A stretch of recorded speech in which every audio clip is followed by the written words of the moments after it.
Hey there, everybody, and welcome to the Fearless Thinking Podcast, designed to help you navigate authentic leadership and the entrepreneurial journey.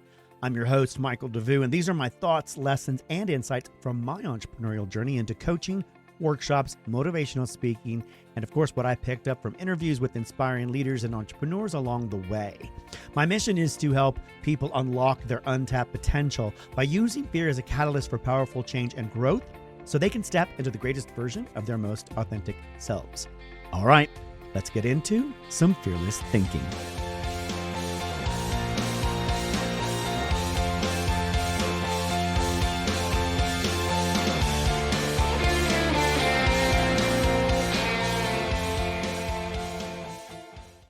Hey there, fearless thinkers at the Ascend. This is my first live broadcast of the Fearless Thinking Podcast. This was supposed to have been to 1 o'clock today. Oh, to turn up. Well, let's just ignore those notifications, shall we? We'll get this perfected later. I am trying to do these little, icons and things and stuff, just to get this sort of like a cleaner look. Any hoodle. We will figure this out as the tech gets better. I wanted to start doing these podcasts, these Fearless Thinking podcasts on the platform. Normally I record them and they go out every single day of the week. But I wanted to do Mondays live with you guys for a couple reasons. One, it keeps me accountable.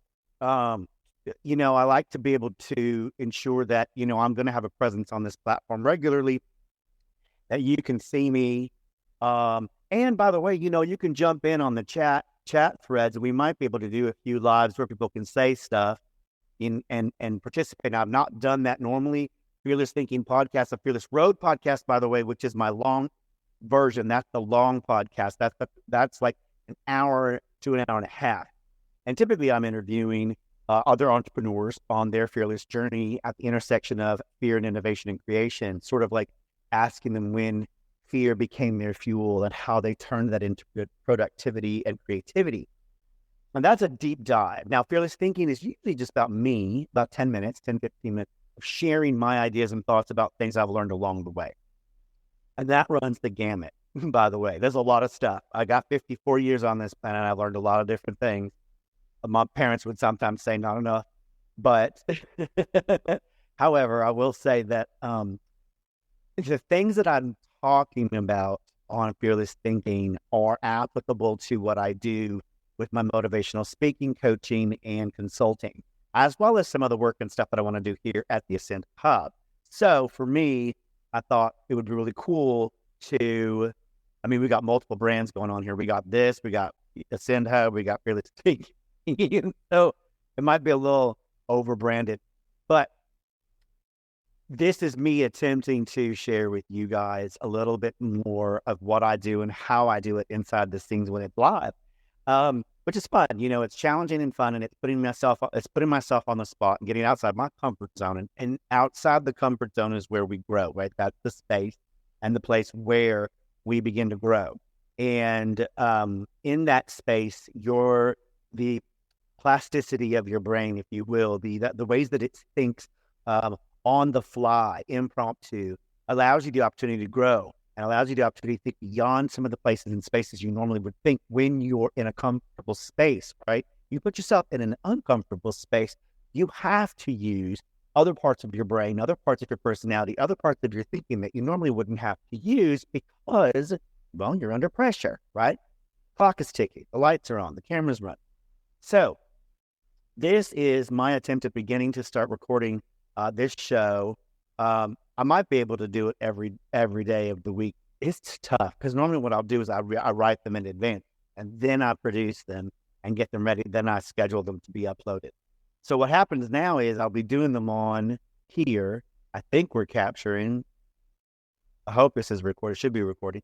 Then I'll take the recording. Then I'll put it on Buzzsprout, which is my platform for distributing my podcast streams out to Apple Podcasts and all those other. And then we'll upload it to YouTube. So you guys will get to see the episode first here live on the platform before it goes out to the public. So yeah, that's kind of cool. All right. So the topic of this week's podcast, actually, episodes 61 through 65. Today we are talking about the entrepreneurial paradox, saying yes to more by saying no to less. So I'm sure you've heard the saying yes is not always the best for you. Like saying no to certain things is actually better for your productivity in the long run. Now, I struggle with this. I'm not saying I'm a yes man necessarily. Like, I'm not out there chasing people down, trying to say yes to every single thing that comes along. I do not have fear of missing out. I don't have FOMO at all. I'm where it's at. What I'm doing right now is the most important thing that I'm supposed to be doing to me, and I know there's other cool things out there to do, but I'm very good about like where I'm at's where I need to be, and I can stay focused here. And I think that's important and valuable. And I don't get concerned about missing out on things that are out there. There are always going to be thousands of things happening someplace else at some other time, at some other location. And you could spend so much of your energy and time worrying about whether or not you're going to be at the thing that everyone's talking about. It's not possible, first of all. And it ain't that big a deal. It's just not that important. You are what's important. Your time, your attention, your talent, your energy is what's important. And who you share that with is valuable. So please understand, when you are thinking about places you want to put your time, your attention, and your talents, make sure that those places have a fear of missing you, right? That you're valuable to them. So bearing that in mind, let's get back on track with our script here. So, there it goes at the very beginning. It's easy to get caught up in FOMO.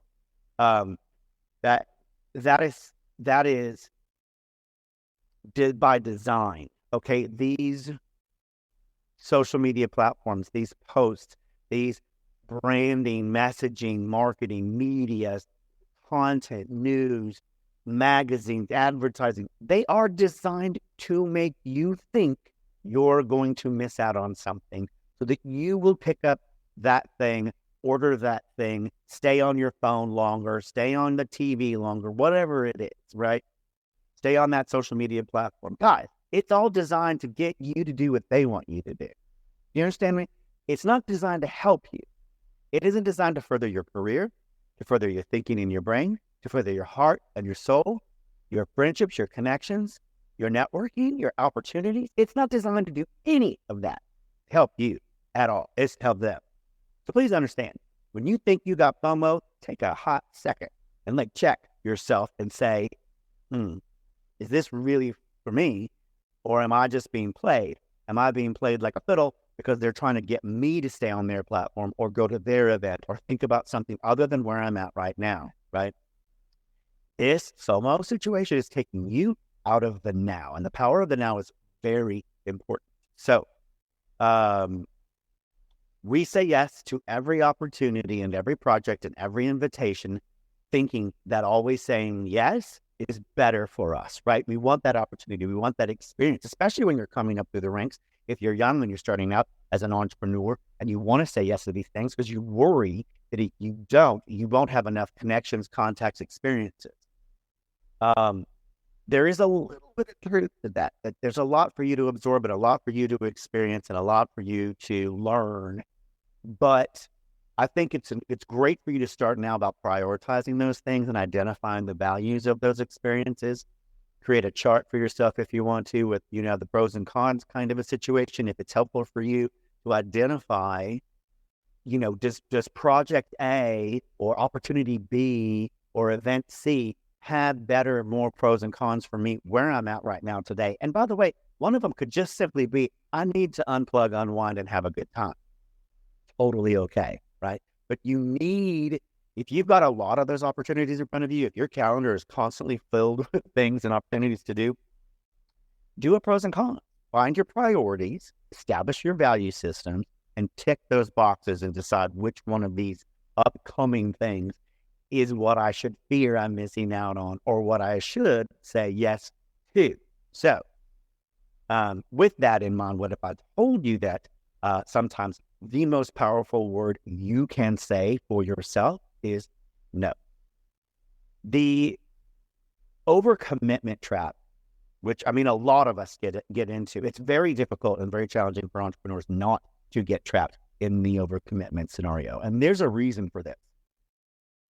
We are thinkers, we are innovators, we are ideators. We are constantly coming up with new ways and new ideas and new thoughts and new schemes for products and services, things we want to bring to market. We're highly passionate about those things. We're highly passionate about our dreams, right? So for us, there's so many different opportunities to explore ways that we can improve who we are, improve how we serve and who we serve, and improve the products and services that we might be coming up with, right? So there's going to be an endless supply of opportunities for you to chase. You got to really think hard about what to say no to, because you could spend so much of your precious time and energy chasing stuff that just isn't going to get you where you need to go. And by the way, 6 out of the 12 things will probably get you there, right? So to pick one and stick with it, say no to the others, and most likely you'll get there. Saying no is not about being negative. So I want you to think about that. And I don't want you to be concerned about the fact that you might be perceived as being negative. Pardon me, my music is on in the background and I apologize. I'm just going to turn that down. You probably can't even hear it. But saying no is not about being negative. It's about being positive towards yourself, right? And remember that the one thing you're going to need to invest in the most in your entire life is yourself.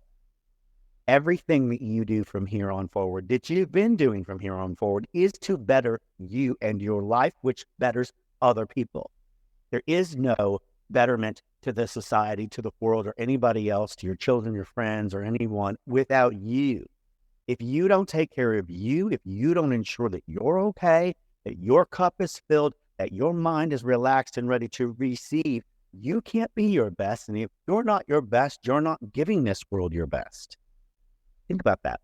So saying no is you respecting your time. We talked about this before. I think I shared it with you. In fact, one of the things I shared with the B Fund members for the speech that I did for them is how to build personal integrity for your future self, right? One of the things we always are trying to do is plan for our future. We're always trying to plan for our business.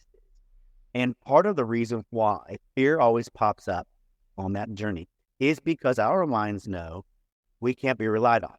Our minds know we can't be trusted. Our minds know we're not dependable.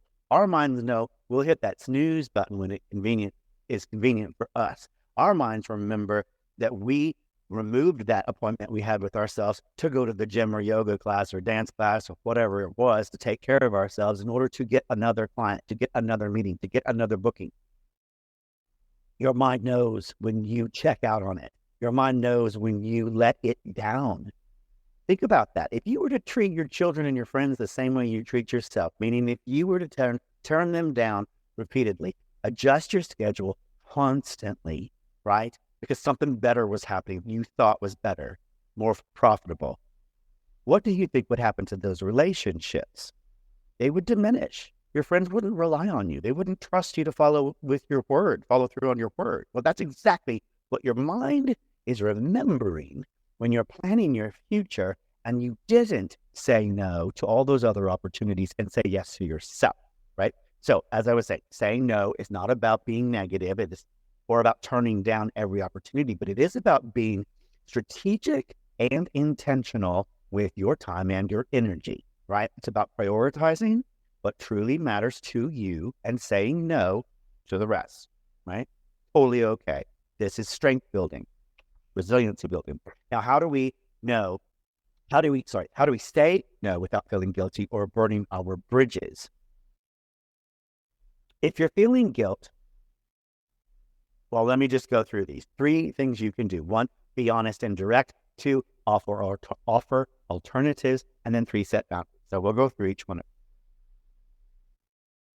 Once I'm done, I'll explain why the guilty part is one of the things that really bothers me about this. But first, be honest and direct. Always explain that you're not able to take on a project at this moment right now, but you do appreciate the opportunity or the offer. You can share your appreciation for something that is an opportunity that you could attend or participate in if you have to say no. Now, if it's something that you're not interested in. I've had a lot of those where it's like, yeah, I really want to go do that, but it's somebody that you care about. It's something that's important. You know what I mean? And you don't want to, you don't want to say, "Gosh, I love the offer. I really wish I could go." Don't set yourself up for those things. Start practicing now how to be open and honest and direct. It's okay. You won't get it right every single time, and it will take practice for you to get diplomatic about it. But there are many different ways that you can say, "You know what? I'm so sorry. It's just not going to fit with my schedule this week. But you are good. You're going to shine. You're going to be amazing. I'm sure it's going to be an incredible event, but I really have to focus on what I've got to do. But catch me on the next time," right? You don't have to say, "Gosh, it's good. I wish I could, and it's going to be amazing." You don't need to lather on the sugar and the bullshit. Pardon me. You can still be honest and say, "That's just not a good fit for my schedule right now. And I wish you the best of luck," or "I think you're going to knock it out of the park. You always have these incredible events and stuff. They sound like fun." Tell them that, but then say, "I have to pass on it," right?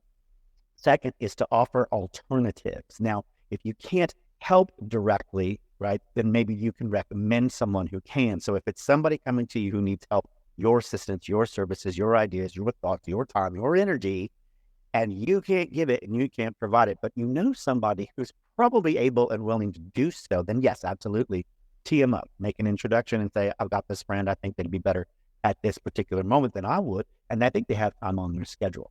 I'd like to make a recommendation," right? Offer an alternative so that way they don't feel so bad when you can't be there, right? 3 is to set boundaries. Now, all of these are starting to establish a certain boundary. It is a way of you saying, "I love myself and I love my time. I love my energy and my attention. I value it. Not that I value it more or less than anybody else's. Not that I value it higher or lower than anybody else's. But because I value it, it goes up against everybody else. It has to be up there somewhere in the priority sector to say, hey, my time and my attention, my energy, my thoughts, my talent is valuable. And if I'm not taking it back, if I'm not withholding some of it from everybody else, then I'm just giving it all away, reducing my value, reducing what people see as my value, perceive as my value, right? So you have to make sure that you're practicing those boundaries, letting people know what you're available for and what you're not available for is crucial. In fact, if you do this over time, the people who keep asking will understand. They'll get there. They'll be like, this person's busy. He's not available for this kind of stuff. And it could be kinds of stuff. It could be like, a low grade opportunity that just isn't really going to be productive for you. And you can say to this person, look, if it were this level for me right now, then it would be a better fit for me, but it's just not right now. I have to go after these specific things because they really fit into where I need to be productive at the moment for my business, for my launch, for my ideas, for whatever it is, my creativity.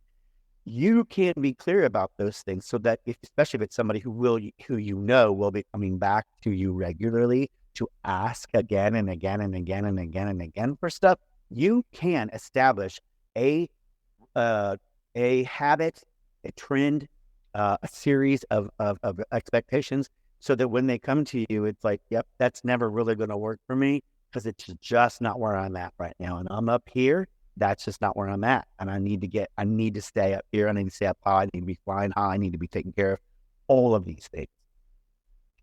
When you step out onto the road of entrepreneurship, so many of your friends just aren't going to get it. They're not going to understand where you are when you make this decision to really just jettison 90% of the things that you were doing before to focus on this one mission, this one goal, this one passion that you really feel strongly about bringing to life into the world.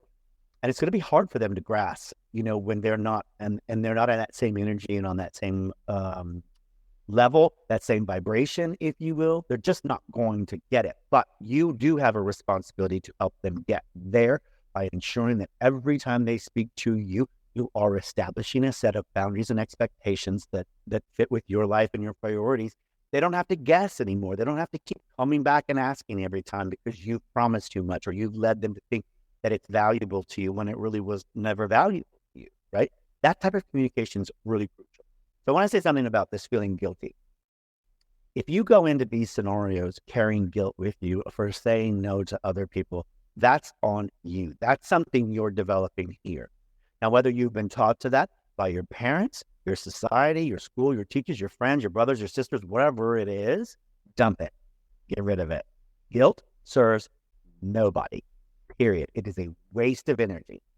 You can regret having done something. You can feel sorry for hurting someone's feelings. But if you're telling someone, I don't have time for you today, I don't have time for that event, I'm not available for this, and you carry guilt, it's a waste. 100% no good, non-productive waste of your energy and your time. Do not carry that backpack of crap and guilt on your shoulders. You have better things to do. You have a mission in front of you, and you have a passion to bring out to this world. So remember that when you go into these situations. You don't have to feel guilty about your decisions. Those are your decisions. And you know what you're doing when you feel guilty about it? You know what you're doing inside your head? You're subjugating yourself. You're telling yourself, well, as I said I was, and I feel bad because I'm probably not really that important in the things I want to do, and I let them down. You're creating a scenario and a narrative in your head of guilt that doesn't need to exist. So do not do it. Okay. Now, focusing on your niche, if you will. It depends on how you want to say it. Now, saying no allows you to focus on your niche, right? That area of expertise, that area where you want to make the biggest impact in the world, where your passion lies, where your soul lies, where you're going with your services, your products, your whole thing lights up about the world. That's what you want to bring out into the world, right? That's your niche. I do this very specific thing for people to make their lives better. When you say no to all of this stuff over here, I get to say yes to all this stuff that helps me make this happen. When you're laser focused, you become an expert in your field, you attract the right clients and the right people and the right customers, and you build a sustainable business. Now, beyond that, if you want to get mystical, mythical, and whatever, when you tell the universe no for this stuff, what do you think the universe does? The universe hears you and goes, now I can open up these doors of opportunity. He just said no to all this, but if you keep saying yes to it, the universe is going to be like, well, he never has time. He's never available for these good things over here. So I guess I'll just stop bringing opportunity to him. I'll just shut all that off. I'll turn the spigot of opportunity down because he's clearly so busy over here chasing everything else that has nothing to do with the dream he said he was chasing. So I'll just turn those opportunities off. Can you imagine if you heard that conversation, what you would think about your future right now if you knew that the universe, number one, has your back. Number two, knew that you were not turning down things and saying no. And it literally had a whole, lined up a whole row of opportunities of great things that could come your way if you would only had said no to these over here that weren't serving you. Think about that. Saying no means you can be available to say yes. And to say yes to the universe and what it's bringing you is powerful energy, right? So think about that when you're moving forward. Now, the Ascend Hub, which is, here we are. You guys are aboard. Thank you very much for coming here and being with me and trusting in us to bring help you on your journey, right? This has been a long time coming along in the making. I'm excited about the B Fund and the people from the B Fund being here to help us. I'm excited about our partners coming on board. I'm excited about a lot of different things. But the essential part of being here with us at the Ascend Hub is we will teach you and help you with the art of essentialism. That is the disciplined pursuit of less. The art of essentialism is the disciplined pursuit of less so that you can become more, so that you can achieve more, so that you can tell the universe and open up those doors of opportunity to all the incredible things it has waiting for you, right? Just around the corner. When you help to identify your most important goals and you set healthy boundaries and you create a business that aligns with those values and your priorities, man, the world opens up and opportunity comes. We have incredible partners on this platform that are going to bring opportunities. We have incredible leaders and mentors and coaches and speakers who are going to be providing the kind of guidance and feedback to help you learn the art of essentialism, to really hone in on and focus in on what's valuable for you and your business so that you can be successful. And if you're ready to simplify your life, if you're ready to focus your energy, if you're ready to achieve greater success, then, thank you for joining the Ascend Hub. If you haven't joined the Ascend Hub, join the Ascend Hub, or like, subscribe, do all those wonderful things for the Fearless Thinking podcast. And if you want to have deeper dives into conversations with entrepreneurs on their journey, go see and listen to the Fearless Road podcast. There's a whole lot of gems and beautiful conversations to be had there as well. Now, a new announcement I just want to let you know is I'm the new community organizer for 1 Million Cups here in Colorado Springs, which helps entrepreneurs come together and connect. I'm very excited about this and using this and leveraging my relationships there to help with the Ascend Hub, to help with Exponential Impact. That's our sponsor location. I hope to see us the Ascend Hub working with the Exponential Impact incubator and series that's going on there. I hope to be working with them as a partner to bring more resources, more programming, more content and opportunities for you guys. And then, of course, there's my motivational speaking and coaching. So if you like what you hear, if you want to have a personal coach who helps you get fearless, to put fear over here on your future-proof committee and make fear your friend, if you want workshops for your corporate company, if you want retreats and things like that, help you and the people that you know and that you love understand what's blocking you and what's in your way so that you can become fearless and live the life you are meant to have, so that you can step into the greatest version of your most authentic self. If you want performance coaching on camera, on stage, for your speech, whatever, let me know. Reach out to me. Hit me on the DMs, click all those things, do those things. I can be reached in a number of places. Check it out on LinkedIn, Facebook, Instagram, my website, michaeldevouxjr.com, you name it. I'm all over the place because I probably didn't say no enough. So here's your lesson. Thank you for joining me for episode 61, saying yes to more by saying no. The entrepreneurial paradox, I'm telling you, it's never ending and it doesn't stop. Mainly because, we keep inviting it as we step further and further and further onto this road of entrepreneurship. It's just a journey, and there's no way to you can get off the journey if you want to, but I welcome you to join us here at the Ascend Hub. Reach out, chat with us in our chat threads and stuff, and yeah, we'll be here for you. Thanks for joining me. Have a wonderful, wonderful, wonderful, wonderful rest of your week, and hope to see you tomorrow when we do this live again. We'll hopefully be on time and be better at these things, technically speaking. Okay, I'll talk to you guys later. Bye-bye. This has been a Fearless Road Network production, brought to you by Devous Media Holdings, LLC.